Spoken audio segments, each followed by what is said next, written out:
जय हिंद, नमस्कार फ्रेंड्स। ज्योति क्लासेस में आप सभी का एक बार फिर से स्वागत है। फ्रेंड्स, जैसा कि आप सभी को पता है कि हमने अपनी क्लास 6 की होम साइंस की सीरीज़ कंटिन्यू कर रखी है और जिसमें अभी तक हमने चैप्टर 1 टू 7 कंप्लीट किया है। आप सभी से रिक्वेस्ट है कि अगर अभी तक आपने चैप्टर 1 टू 7 की वीडियोस नहीं देखी है तो सबसे पहले प्लेलिस्ट में जाइए और चैप्टर 1 टू 7 की वीडियोस देखिए, जिसको मैंने बहुत ही अच्छे से एक्सप्लेन किया है और साथ में उनके क्वेश्चंस के कुछ सॉल्यूशंस भी करवाए हैं। तो फ्रेंड्स, चलिए बिना टाइम वेस्ट किए चलते हैं आज की क्लास में। और आज की क्लास में हम क्या पढ़ेंगे, आप स्क्रीन पर देख पा रहे होंगे कि ये है स्मरणीय तथ्य। स्मरणीय तथ्य क्या है फ्रेंड्स? चैप्टर 8 का, जो कि हमने प्रीवियस क्लास में किया था। तो आज हम करेंगे चैप्टर 8 का स्मरणीय तथ्य। तो आज का टॉपिक स्टार्ट करने से पहले फ्रेंड्स, हमेशा की तरह एक बार प्रीवियस का कि हमने प्रीवियस में क्या पढ़ रखा है उसका क्विक रिवीजन ले लेते हैं, क्योंकि यू नो दैट ना, revision is the most important part of our study. तो चलिए फ्रेंड्स, फटाफट एक क्विक रिवीजन लेते हैं और हमने देखते हैं कि हमने इसके प्रीवियस क्लास में क्या पढ़ा था। इसके प्रीवियस क्लास में फ्रेंड्स हमने पढ़ा था फर्स्ट एड, यानी कि प्राथमिक चिकित्सा। प्राथमिक चिकित्सा क्या होती है, यानी कि प्राथमिक चिकित्सा का अर्थ क्या है। फिर हमने देखा था प्राथमिक चिकित्सा कहते किसको हैं, फिर प्राथमिक चिकित्सा की आवश्यकता क्यों पड़ती है। फिर देखा था फ्रेंड्स हमने कि प्राथमिक चिकित्सा के अंतर्गत होने वाले कार्य कौन कौन से होते हैं। ये सब फ्रेंड्स हमने इसके प्रीवियस क्लास में कवर अप किया था। बहुत ही अच्छे से मैंने ये चैप्टर आपको एक्सप्लेन कर रखा है। तो चलिए फ्रेंड्स, स्टार्ट करते हैं आज का टॉपिक, जो है इस चैप्टर 8 का स्मरणीय तथ्य, जिसमें हम देखेंगे इस चैप्टर से जुड़े सारे ही इम्पॉर्टेंट पॉइंट्स। नंबर 1 है चोट लगना, गर्मी के दिनों में लू लगना आदि साधारण बातें हैं, लेकिन प्राथमिक उपचार न मिलने पर ये सभी समस्याएं बड़ी हो जाती हैं। यानी कि चोट लगना, गर्मी में लू लगना, ये सब क्या है, एक साधारण समस्या है, कोई बहुत बड़ी समस्या नहीं है। लेकिन अगर इनका प्राथमिक उपचार ना मिले, कि किसी ने इनकी देख रेख नहीं की, तो यही समस्या क्या हो जाती है फ्रेंड्स, बहुत बड़ी बन जाती है। नेक्स्ट पॉइंट है किसी भी दुर्घटना के घटित होते ही दुर्घटनाग्रस्त व्यक्ति को तुरंत ही दी गई सहायता को प्राथमिक चिकित्सा कहते हैं। आपसे पूछ लिया गया कि प्राथमिक चिकित्सा किसे कहते हैं, कि जिस व्यक्ति के साथ दुर्घटना घटी हो वहाँ पे मौजूद जिस व्यक्ति ने उसको सहायता दी है उसी को प्राथमिक चिकित्सा कहते हैं। नेक्स्ट है फ्रेंड्स, दुर्घटना साधारण व गंभीर दोनों प्रकार की हो सकती है। यानी कि कोई भी इंसिडेंट साधारण भी हो सकता है और सीरियस भी हो सकता है। नेक्स्ट है अनेक बार दुर्घटनाग्रस्त व्यक्ति के लिए प्राथमिक चिकित्सा वरदान सिद्ध होती है। अब वरदान कैसे सिद्ध होती है फ्रेंड्स, कि कभी किसी के साथ इस तरह की कोई दुर्घटना हो गई और वहाँ डॉक्टर ना मौजूद हो या फिर डॉक्टर से संपर्क ना हो पाए, तो वहाँ पे जो भी व्यक्ति मौजूद है, अगर उसने उसको प्राथमिक चिकित्सा यानी कि सहायता दे दी, तो उससे ही उसकी काफ़ी हेल्प हो जाती है। इसलिए तो बोलते हैं कि दुर्घटनाग्रस्त व्यक्ति के लिए प्राथमिक चिकित्सा क्या होती है, कभी कभी वरदान भी सिद्ध हो सकती है। फिर है फ्रेंड्स, दुर्घटनाग्रस्त व्यक्ति को अगर रक्त सिर से बह रहा है तो उसके सिर को अपने घुटनों पर रख लेना चाहिए, जिससे बहने वाले रक्त का प्रवाह कम हो सके। यानी कि अगर किसी के सर से खून बह रहा हो, किसी के साथ इस तरह की दुर्घटना हुई है कि उसके सर से खून निकल रहा है, तो वहाँ पे मौजूद जो भी व्यक्ति है उसको क्या करना चाहिए प्राथमिक चिकित्सा देते टाइम, कि उसके सर को अपने घुटनों पर रख के लिटा लेना चाहिए सीधा करके। उससे क्या होगा कि खून का प्रवाह कम हो जाएगा और बंद भी हो सकता है।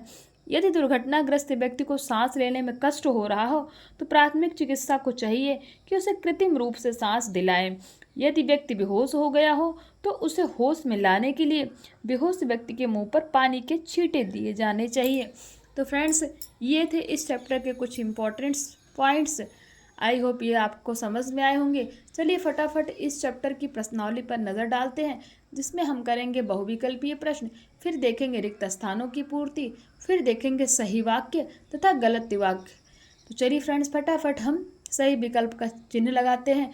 इसमें नंबर 1 है प्राथमिक चिकित्सा कहते किसको है, दुर्घटना के तुरंत बाद की चिकित्सा, डॉक्टर द्वारा दी जाने वाली मुख्य चिकित्सा, या फिर दुर्घटना के बहुत बाद की चिकित्सा।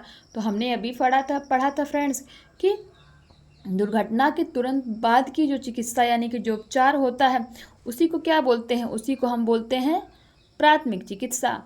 दूसरा है डॉक्टर द्वारा दूसरा है प्राथमिक चिकित्सा कौन दे सकता है, लड़का लड़की, उपरोक्त दोनों या इनमें से कोई नहीं।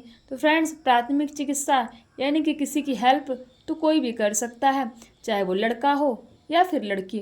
तो हमारा आंसर क्या हो जाएगा, उपरोक्त दोनों हो जाएगा फ्रेंड्स। नेक्स्ट था व्यक्ति ने यदि विष खा लिया हो, विष में जहर, किसी व्यक्ति ने यदि विष खा लिया हो तो शरीर से विष निकालने का प्रयास करना चाहिए, शरीर में और विष देना चाहिए, उपरोक्त दोनों या फिर इनमें से कोई नहीं। तो इसका आंसर हम सभी को पता है क्या होना चाहिए फ्रेंड्स, शरीर से विष निकालने का प्रयास करना चाहिए, शरीर से विष निकालने का प्रयास करना चाहिए। फिर चलिए फ्रेंड्स फटाफट चलते हैं रिक्त स्थानों पर। तो रिक्त स्थान में है प्राथमिक चिकित्सा अपने आप में अति डैश है, क्या है फ्रेंड्स, प्राथमिक चिकित्सा अपने आप में क्या है, बहुत ही महत्वपूर्ण कार्य है, यानी कि इम्पॉर्टेंट कार्य है। क्या है, इम्पॉर्टेंट यानी कि महत्वपूर्ण कार्य है, क्योंकि प्राथमिक चिकित्सा देने से कई बार दुर्घटनाग्रस्त व्यक्ति की जान बच जाती है और उसकी बहुत मदद हो जाती है। इसलिए प्राथमिक चिकित्सा कार्य क्या है, बहुत ही महत्वपूर्ण कार्य है। नंबर 2, दुर्घटनाग्रस्त व्यक्ति को क्या होगा फ्रेंड्स, देना ही प्राथमिक चिकित्सा का उद्देश्य है, यानी कि उनको सांत्वना देना, सांत्वना देना, क्या देना, सांत्वना देना। सांत्वना क्या होता है कि किसी के साथ कोई भी दुर्घटना हुई है तो उसको संभालना, उसको बताना कि हम आपके साथ हैं, उसकी सुरक्षा करना, यही क्या होता है फ्रेंड्स, प्राथमिक चिकित्सा का मुख्य उद्देश्य होता है। नंबर 3, विद्युत का डैश लगने पर दुर्घटनाग्रस्त व्यक्ति को तुरंत प्राथमिक चिकित्सा देनी चाहिए। तो विद्युत का क्या लगने पर फ्रेंड्स, झटका लगने पर, विद्युत का झटका यानी कि करंट लगने पर, विद्युत का झटका लगने पर। नंबर 4, दुर्घटनाग्रस्त व्यक्ति के शरीर की कोई हड्डी टूट गई हो तो उस अंग को सहारा देकर क्या करना चाहिए फ्रेंड्स, उस अंग को सहारा देकर क्या करना चाहिए, आरामदायक यानी कि आरामदायक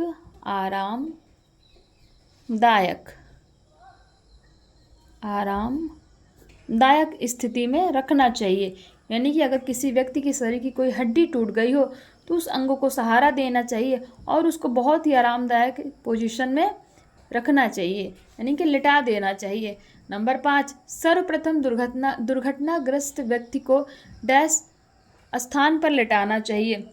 तो किस स्थान पर लिटाना चाहिए, अगर किसी भी व्यक्ति के साथ कोई दुर्घटना हुई हो तो सबसे पहले क्या करना चाहिए, सुरक्षित, क्या करना चाहिए, सुरक्षित। सर्वप्रथम दुर्घटनाग्रस्त व्यक्ति को सुरक्षित स्थान पर लिटाना चाहिए, यानी कि उसको लिटा देना चाहिए। तो ये था फ्रेंड्स हमारा रिक्त स्थान।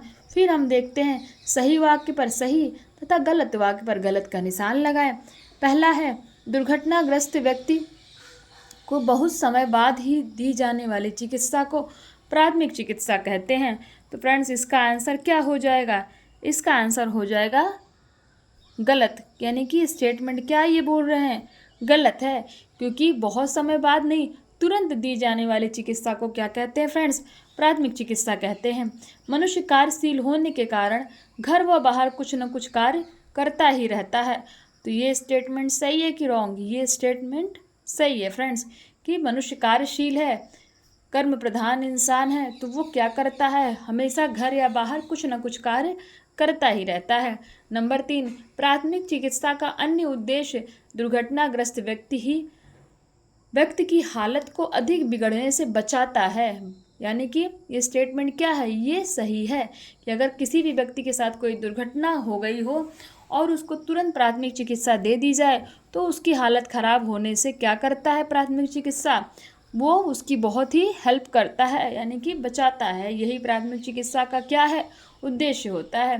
दुर्घटनाग्रस्त व्यक्ति के आसपास भीड़ जमा करके उसे चारों तरफ से घेर लेना चाहिए। तो दुर्घटनाग्रस्त व्यक्ति के आसपास भीड़ जमा कर लेने से उसे चारों तरफ से घेर लेना चाहिए। तो क्या ये स्टेटमेंट सही है, नहीं फ्रेंड्स, ये स्टेटमेंट क्या है, रॉन्ग है। तो हम ये क्या कहेंगे कि दिस स्टेटमेंट इज रॉन्ग। दुर्घटनाग्रस्त व्यक्ति को आसपास की भीड़ जमा करके उसे घेर नहीं लेना चाहिए, उसके आसपास भीड़ जमा नहीं होने देना चाहिए। यही तो हमने पढ़ा था ना फ्रेंड्स इसके प्रीवियस क्लास में। तो ये था फ्रेंड्स इस चैप्टर के कुछ प्रश्न जो कि हमने सॉल्व किए और हमने देखे इस चैप्टर के स्मरणीय तथ्य। आई होप आज की क्लास आपको अच्छी लगी हो। तो फ्रेंड्स फटाफट हमें अपनी ये सीरीज़ ख़त्म करनी है। मैं कोशिश करूँगी कि एक हफ्ते के अंदर ही आपको क्लास 6 की बुक ख़त्म करवा के फिर हम क्लास 7 पे चलें फ्रेंड्स, क्योंकि हमें फटाफट ये सारी बुक्स कंप्लीट करनी है। देन हमें क्वेश्चन आंसर्स की प्रैक्टिस करनी है कि इनसे रिलेटेड क्वेश्चन किस किस तरह के बनते हैं जो हमारे एग्ज़ाम के पॉइंट ऑफ व्यू से बहुत ही इंपॉर्टेंट होते हैं। तो चलिए फ्रेंड्स चलते हैं, मिलते हैं नेक्स्ट क्लास में। आज के लिए बस इतना ही, तब तक के लिए जय हिंद, नमस्कार।